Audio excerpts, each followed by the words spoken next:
మనకి ఆది కావ్యం రామాయణం. రామాయణం ఒక్క మాట చెప్తారు. వేదవేద్యే పరే పుంసి జాతే దశరథత్పదే వేద ప్రచేత సాదాసి సాక్షాత్ రామాయణాత్మన. అది వేదోపబ్రహ్మణము. వేదముల చేత ప్రతిపాదింపబడినటువంటి పరతత్వమైన పరబ్రహ్మమైన ఆ భగవానుడు ఎవరైతే ఉన్నాడో ఆయనే రామచంద్రమూర్తిగా నడిచి వచ్చాడు. ఆ వేదములు పౌరుషేయములు కనుక ఆ వేదమే రామాయణంగా నడిచొచ్చింది.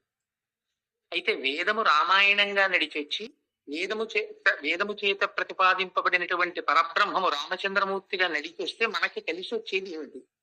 ఎన్నో అవతారములను స్వీకరించాడు స్వామి. పరిత్రాణ సాధూనాం వినాశాయ జగత్కృతాం ధర్మ సంస్థాపనార్థాయ సంభవామి యుగి యుగి అన్నాడు. ఎప్పుడెప్పుడు ధర్మమునకు వైక్లభ్యము కలుగుతుందో అప్పుడప్పుడు నేను అవతారములు స్వీకరించి ధర్మాన్ని మళ్ళీ రక్షిస్తాను అన్నాడు. చేసిన ప్రతిజ్ఞ ప్రకారం ఎన్నో అవతారములను స్వీకరించాడు. అందులో రామావతారము ఒకటి. కానీ రామావతారమునకు ఉన్నటువంటి ప్రశస్తి మిగిలిన అవతారములతో పోలిస్తే మనుష్య జీవనానికి సంబంధించినంత వరకు రామావతారానికి ఉన్న వైశిష్ట్యం చాలా గొప్పది. ఎందుచేత అంటే కేవలం రాక్షస సంహారం చెయ్యడం కోసమే రామావతారం వచ్చి ఉంటే రావణాసుర సంహారం అయిపోగానే రామావతారం కూడా వెళ్ళిపోవాలి. కానీ స్వామి అలా అనలేదు. ఒక ప్రతిజ్ఞ చేశారు బాలకాండలో. దశవర్ష సహస్రాన్ని దశవర్ష శతానిచ అన్నారు.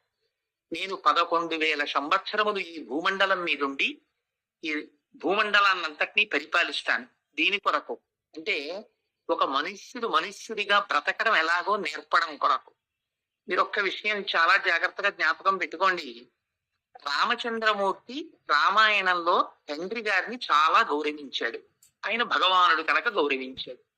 ఆయన భార్య సీతమ్మ తల్లిని రావణాసురుడు అపహరిస్తే గొప్ప పరాక్రమంతో రావణాసురుడి యొక్క 10 తలలు తుంచి సీతమ్మ తల్లిని మళ్ళీ వెనక్కి తెచ్చుకోగలిగాడు. భగవానుడు కనుక తెచ్చుకోగలిగాడు. రామచంద్రమూర్తి వశిష్ఠ విశ్వామిత్రాది గురువుల యొక్క శుశ్రూష మహోత్కృష్టంగా చేశాడు. భగవానుడు కనుక చెయ్యగలిగాడు. రామచంద్రమూర్తి 14 సంవత్సరములు అరణ్యవాసం చేశారు. కాలికి పాదుకలు లేకుండా పల్లేరుకాయలున్న అడవిలో నడిచాడు మహానుభావుడు. భగవానుడు కనుక నడిచాడు. మీరు ఇలా ప్రతిదానికి రామాయణంలో రామచంద్రమూర్తి యొక్క సాధితములన్నీ ఓసారి చెప్పుకుంటూ పక్కన భగవానుడు కనుక చేశాడు అని మీరు అనుకున్నారనుకోండి, రామాయణం యొక్క ప్రయోజనం ఇది. ఎందుచేత నేను ఈ మాట అంటున్నానంటే అసలు మనిషిగా ఎలా బ్రతకాలో చూపించడం కోసం రామాయణం వచ్చింది. మీరు అందుకే రామాయణాన్ని ఆశాంతం చదివి చూస్తే, అందుకే ఒక్కసారి సంపూర్ణ రామాయణం వినండి అని పెద్దలు అన్నారులో ఉంది. రామాయణం చదివితే రామావతారంలో రామచంద్రమూర్తి మనందరం కష్టాలు వచ్చినప్పుడు ఎలా బాధపడతామో అలా బాధపడిన మాట పరమవాస్తవం. ఆయన తన భార్యని రావణాసురుడు అపహరిస్తే విశేషంగా విలపించాడు. ఆయనకి లక్ష్మణమూర్తి మూర్ఛ చెంది భూమి మీద పడిపోతే చాలా శోకతప్త హృదయంతో లక్ష్మణ, నువ్వు లేనిటువంటి సీత, నువ్వు లేనిటువంటి రాజ్యం నాకెందుకు అన్నాడు. దేశే దేశే కలత్రాని దేశే దేశే చ బాంధవాః తంతు దేశం నపశ్యామి మిత్రభ్రాత సహోదర. ఎక్కడికి వెళ్ళినా భార్య దొరుకుతుంది, బంధువులు దొరుకుతారు, రాజ్యం దొరుకుతుంది. కానీ తమ్ముడు ఎక్కడి నుంచి వస్తాడు? తోడబుట్టిన వాడు రమ్మంటే రాడు. అందుకని నువ్వు లేని నాడు నాకు ఈ భోగాలు అక్కర్లేదు లక్ష్మణ, అన్ని వదిలిపెట్టేస్తాను, నువ్వు లేని నాడు నాకు ఈ జీవితం ఎందుకయ్యా అన్నాడు. అందుకని రాముడు రామాయణంలో ఒక భగవానుడి కింద ప్రవర్తించి చూపించలేదు. ఒక మనిషి ఎలా బ్రతుకుతాడో అలా బ్రతికి చూపించాడు. నిజంగా రాముడికి వచ్చిన కష్టాల్ని కానీ మనం జ్ఞాపకం పెట్టుకుంటే, మనకి ఎప్పుడైనా జీవితంలో ఒక కష్టం వచ్చింది అనుకోండి, నిజంగా రాముడు పడిన కష్టం ముందు మనం పడుతున్న కష్టం ఏ పాటి కష్టం అనిపిస్తుంది. సీతమ్మ తల్లి పడిన కష్టం జ్ఞాపకానికి వచ్చింది అనుకోండి, క్షమా పుష్కర సన్నిభాక్షి రక్షిత వఢవ లక్ష్మణాభ్యాం క్షణాభి సంరక్షిత సంప్రతి వృత్తమూలే అంటారు మహర్షి.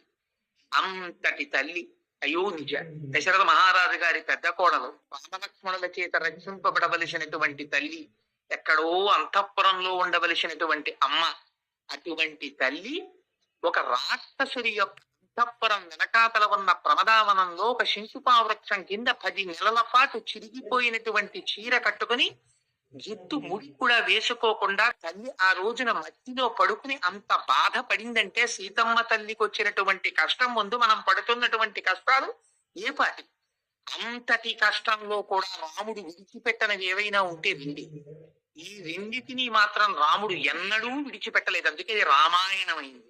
ఆయనం అంటే నడక. ఉత్తరాయణము దక్షిణాయనము అని రెండుగా నడుస్తుంది. రెండు పాదములు లేవనుకోండి, రెండు కాళ్ళు లేవనుకోండి, ఆ నడక కుంటి నడక, సక్రమంగా నడవలేదు. అలాగే రామచంద్రమూర్తి నడకకి రెండు కాళ్ళు బాహ్యంలో ఉండేటటువంటి కాళ్ళు కావు. ఆయన సత్యాన్ని ధర్మాన్ని రెండింటినీ రెండు పాదములుగా పెట్టుకుని నడిచారు. అందుకే ఏది పోనివ్వండి ఆయన లక్ష్య పెట్టలేదు. ఎంత కష్టం రానివ్వండి బెంగ పెట్టుకోలేదు. ఆయన విడిచిపెట్టనివి ఏవైనా ఉంటే సత్యము ధర్మము ఈ రెండింటినీ మాత్రం జీవితంలో విడిచిపెట్టలేదు. సత్యధర్మములను నమ్ముకున్న వాడిని ఆ రెండు ఎలా కాపాడతాయో రామాయణం మనకి చూపిస్తుంది. ఒక పక్క ఇంద్రజిత్ తీసినటువంటి బాణముల చేత కట్టపడి యుద్ధ భూమిలో పడిపోతే ఎవరు ఆహ్వానించారని వచ్చాడు గరుత్మంతుడు ఆ రోజున. ధర్మాన్ని అనుష్ఠించినటువంటి వ్యక్తిని దైవం ఎలా కాపాడుతుందో, సత్యాన్ని పట్టుకున్నటువంటి వ్యక్తిని పరమేశ్వరుడు ఎలా రక్షిస్తాడో మనకి రామాయణం చూపిస్తుంది. అందుకే రామాయణం ఎంతకాలం ఉంటుందో, రామాయణం ఎంతకాలం చదువుకుంటామో, రామాయణం ఎంతకాలం వింటామో, రామాయణం పట్ల విశ్వాసం మనకి ఎంతకాలం ఉంటుందో అంతకాలం మాత్రమే మానవత్వం కూడా నిలబడుతుంది. మానవత్వం లేనినాడు మానవుడిగా జన్మించే ప్రయోజనం లేదు. బాహ్యంలో అనేకమైనటువంటి ఉపాధులు తిరుగుతున్నాయి. ఆ ఉపాధులతో పాటుగా ఇది కూడా ఒక ఉపాధి. కేవలం మనుష్య ఉపాధితో వచ్చినంత మాత్రమ చేత ఒరిగేటటువంటి ప్రయోజనం ఏమిటి? కానీ ఈ ఉపాధిలో ప్రవేశించి వచ్చినందుకు ఒక మనిషిగా ఎలా బ్రతకాలో తెలుసుకోవాలంటే రామాయణం తప్ప వేరొక గతి మనకి లేదు. ఎందుచేత ఎన్నో ధర్మాలు ఉండొచ్చు, కానీ ఆ ధర్మాలన్నీ చదువుతుంటే ఏదో చెప్పారండి పెద్దల ధర్మాలు అనిపిస్తుంది. కానీ ఎన్ని ఆటుపోట్లు ఎదురైనా జీవితంలో ఆ ధర్మాన్ని విడిచిపెట్టకుండా నడిచినటువంటి ఒక మహాపురుషుడి యొక్క జీవితమే రామచంద్రమూర్తి యొక్క జీవితం. తనొక రాజారాముడిగా ఉండవలసి వస్తే సీతమ్మ తల్లిని పరిత్యాగం చేశాడు. ఒక తమ్ముడి దగ్గర ఎలా ప్రవర్తించాలో రాముడు నేర్పుతాడు. ఒక తండ్రి దగ్గర ఎలా ప్రవర్తించాలో రాముడు నేర్పుతాడు. ఒక గురువు దగ్గర ఎలా ప్రవర్తించాలో రాముడు నేర్పుతాడు. తన భార్య దగ్గర ఎలా ప్రవర్తించాలో రాముడు నేర్పుతాడు. ఒక మాట ఎలా మాట్లాడాలో రాముడు నేర్పుతాడు. ఒక మాట మాట్లాడితే ఆ మాటకి కట్టుబడడం ఎలాగో రాముడు నేర్పుతాడు. ఇది రామాయణానికి ఉన్నటువంటి గొప్పతనం. అందుకే మన పెద్దలైనటువంటి వారు రామాయణాన్ని ఎన్నడూ విడిచిపెట్టలేదు. ఎంతమంది కానివ్వండి, విశ్వనాథ సత్యనారాయణ గారు అంటారు రామాయణ కల్పవృక్షం రాస్తూ, మళ్ళీ అందరూ రాసిన రామాయణమే నేను రాయడం ఎందుకు అంటే, ప్రతి పూట తిన్నన్నమే మళ్ళీ ఎందుకు తింటున్నావు అంటే, అన్నం తినకపోతే ఉండలేవు కనుక. రామాయణం లేని నాడు అసలు మనిషికి జీవితమే లేదు. మనిషి జీవితాన్ని మనిషి జీవితంగా నిలబెట్టగలిగింది, మనిషిగా ప్రవర్తింప చేయగలిగింది సృష్టిలో రామాయణం ఒక్కటే. ఎక్కడ రామాయణం చెప్పబడుతుందో, ఎక్కడ రామాయణం వింటారో అక్కడక్కడ దేవతలందరూ వచ్చి వింటారు. కాదు కాదు, అన్నిటికన్నా గొప్ప విషయం ఎత్ర ఎత్ర రఘునాథ కీర్తనం తత్ర తత్ర కృతమస్తకాంజలిం బాష్పవారి పరిపూర్ణలోచనం మారుతిం అవతరాక్షసాంతకం.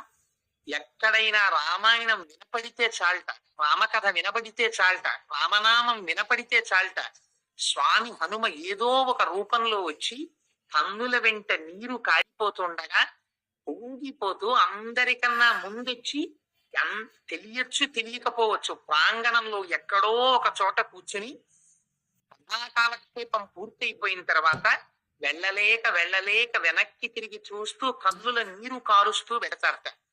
ఈశ్వరాంశ సంభూతుడైనటువంటి హనుమ ఎక్కడ పాదం పెట్టారో అక్కడ మంగళం జరిగి తీరుతుంది.